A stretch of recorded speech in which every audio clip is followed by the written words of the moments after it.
সম্পর্ক বাংলা চলচ্চিত্রে একটা বড় শূন্যতা তৈরি করে দিয়ে গেল। মাত্র ৪৩ বছর বয়সে পানিতে ডুবে মারা গেছেন অভিনেতা রাহুল। টলিউডে শোকের ছায়া নেমে এসেছে। হুট করে এমন জনপ্রিয় অভিনেতার মৃত্যুর খবরে স্তব্ধ হয়েছে টলিউড পাড়া।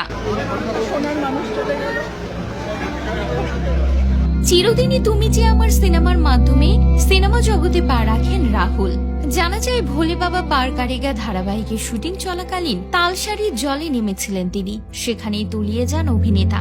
টেকনিশিয়ানরা উদ্ধার করলেও শেষ রক্ষা হয়নি। রবিবার আচমকায় এমন একটা খবর এলো যা শুনে রীতিমতো স্তব্ধ হয়ে গিয়েছে গোটা টলিউড। তো আমাদের অভিযোগের শেষ নেই, তারা ঘুষ নেয়, তারা জ্বালায়, তারা ডিস্টার্ব করে এবং খবর প্রকাশ্যে আসতে শোকের ছায়া ছড়িয়ে পড়েছে গোটা ইন্ডাস্ট্রি জুড়ে। মাত্র ৪৩ বছর বয়সে চিরকালের জন্য না ফেরার দেশে চলে গেলেন অভিনেতা। তার মৃত্যুর খবরে শ্রাবন্তী থেকে শুরু করে টলিউডের বড় বড় সব তারকারাই স্তব্ধ হয়ে গিয়েছেন।